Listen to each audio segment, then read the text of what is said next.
Aloha and good afternoon. My name is Juergen Steinmetz, joining you from Livestream.travel and eTurbo News in Honolulu. And right next to me is Dr. Peter Tarlow in College Station, Texas. The weather now in Honolulu, we had horrible weather here. Actually, still have a state of emergency with flooding. Luckily, where I'm at, yes, there has been a lot of rain, but it's dry now. Actually, I see the sun coming out, and it looks like things are looking a little bit brighter in Hawaii. How are things in Texas today? Things were really beautiful in Texas. So if you say aloha from Hawaii, I'll say howdy from Texas. And today was just a beautiful day. We had a low in the 60s and a high around 75. We had a perfect Hawaii day, but it was in Texas. Low humidity, blue skies, and really nice sun. So we were very, very lucky. But I understand on the east coast of the United States, they're expecting some cold, very cold weather and possible snow. So I guess I'm very thankful to be in warm Texas, and I'm glad the sun is coming back to Hawaii. I bet you have a beautiful rainbow, and that'll start the back to paradise plans of the people of Hawaii, because you normally have beautiful weather in Hawaii. No, we have nice rainbows, and I'm sure we're going to see one or two because we're like in between now. I heard we're going to have a little bit of weather still in the next 2-3 days, but the sun is coming out where I'm at. And on Oahu, on the island where I'm at, it's quite different. You can have a completely different weather pattern on the other side of the island, on the windward side, than here. So here it's always, even when it's bad, it's not as bad as the other side. But I understand Haleiwa, the North Shore, Kailua has been really soaked, and they have people in shelters, and they're now, I guess, going back home. And so I haven't been on the other side yet, but I hear it has been quite bad. And Oahu was actually the most affected island.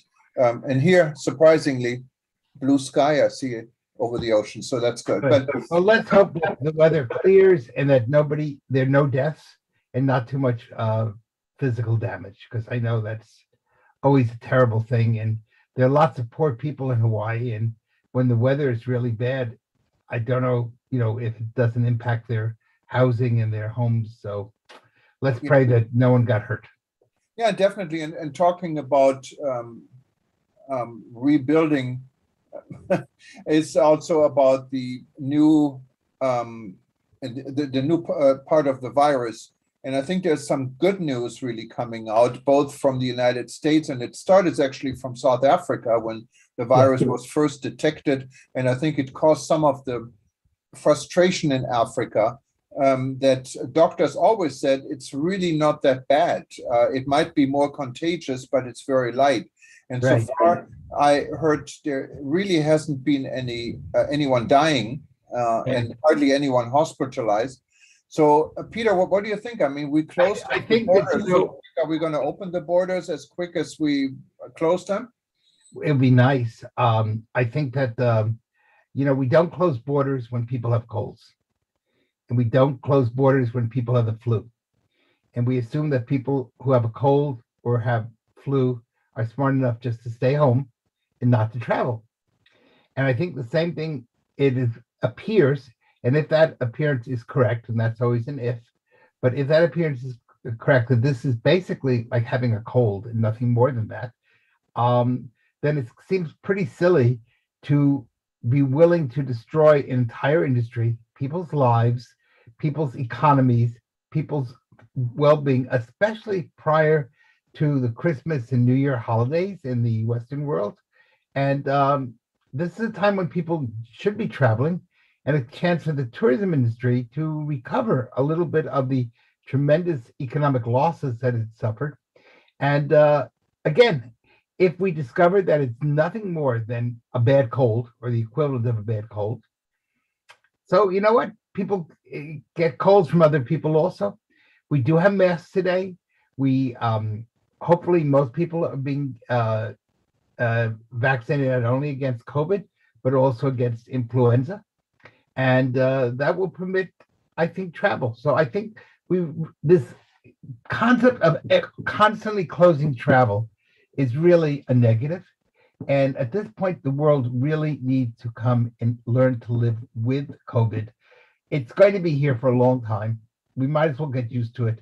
And let's figure out a way that we can coexist with it and not destroy ourselves. Because I think COVID is hurting us more.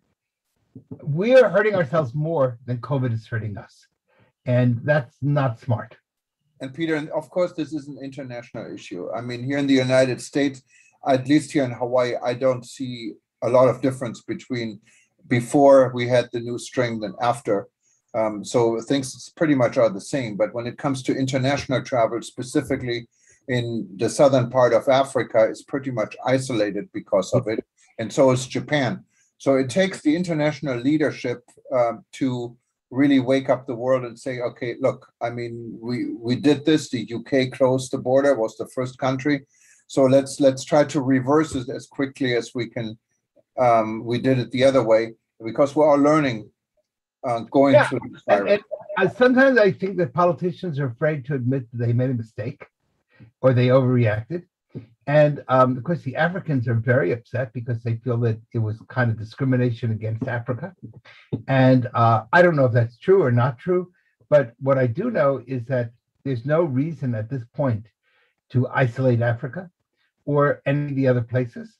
And if we see that it's nothing worse than a cold, we don't stop the world for a cold, and we shouldn't be stopping the world for this. Now, if it's worse and there are other effects that we don't know about, then obviously other precautions have to be taken. But so far, we don't know that. No, absolutely. And it's altogether, it's a fragile world.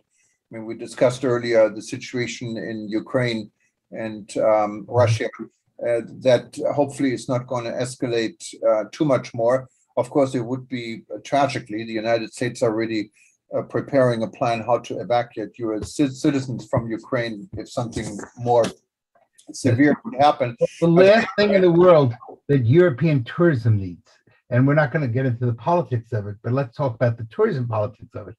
Could you imagine what would happen to a very fragile tourism industry, especially in Europe, if all of a sudden now there is a war taking place, the United States puts on huge sanctions. Of course, much of Europe, for good or for bad, is dependent on Russian oil and gas. The pipeline is cut off. Who's going to want to go to a place like Germany or Belgium or Holland to a hotel and freeze? And that would basically cause rationing through a good part of Europe. We're going to be back to the 1950s. So not only that, if you look at the situation, it's not only the tension we're right now sensing in Russia and Ukraine, it's the tension also in Turkey and in other countries. Exactly. It's not really. And also Taiwan and China. Taiwan and China. And it could be, and the United States has not maintained the military forces that possibly should have. And could the United States be involved in two military conflagrations, one on the eastern side, meaning Eastern Europe, and one in Asia? And that would be, and of course, there's always the potential for Iran blowing up. So you have really, three major hotspots in the world. All three could occur at the same time. And I don't know if the West is prepared to deal with three major battles all going on at the same time. Yeah, let's hope this won't happen. And I really don't think it will happen. But there is a lot of tension. And you can see the tension. I was surprised yesterday. I saw on social media posted, even on our own World Tourism Network social media, posted a video from India about the strength of the military. And today in the news, we're hearing about the new cooperation between Russia and India on the military side. So all of this is not going. The Russian foreign minister is now coming on Sunday to Israel to discuss Russian-Israeli cooperation and how that could impact Turkey. And of course, the Israelis and the Indians have a new 10-year security pact. So all of a sudden, you're seeing something like in the Balkans in the 1920s, or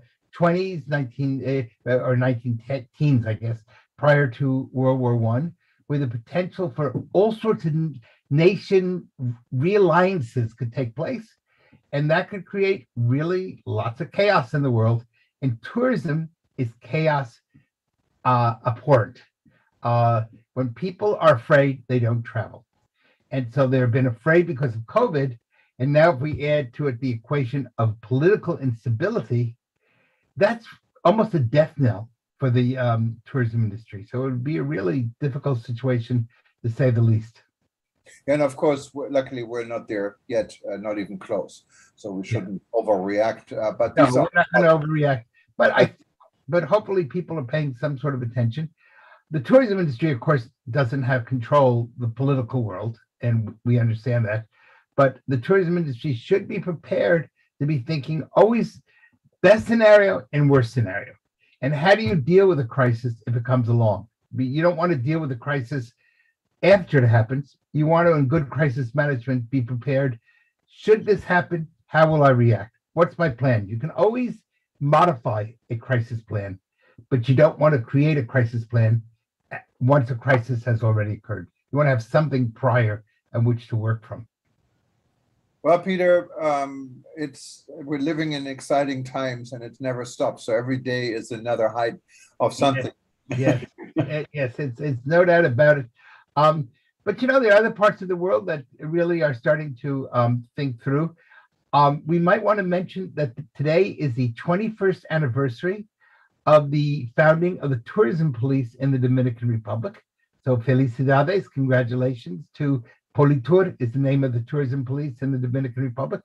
And in Peru, also today marks the 21st day of the tourism police in Peru. And that's really ways of handling, not reacting, but proacting. Especially, I think the Dominican Republic should be receiving lots of kudos. It's created a really wonderful tourism police organization. I'm very lucky to have participated in its improvements and looking at Politur from many sides. The tourism police even inspired where there were problems on some of the highways, what they call seguridad vial, or highway security. They created new highways that allowed people to go from one point of the country to another without worry about lack of security. So kudos to the Dominican Republic, kudos to Peru. And another country that probably should get some special kudos is Colombia, which has really created a wonderful national tourism police department. And those people are now so well trained that even when someone loses a wallet, the police will go find the wallet, go find the person, and try to return the wallet to the person. They don't always succeed. I want to make that clear, but they have been more successful than not. And the fact is that in Colombia, the tourism police, more than anybody else, has really symbolized the motto of Colombia, which is the only risk is that you will want to stay. And so Colombia has taken a very difficult period during the FARC period and turned it from a period of internal terrorism to now a really dynamic country where people are shopping and visiting, and the tourism industry is as functional as any other place in the world, understanding COVID has put a damper on everybody.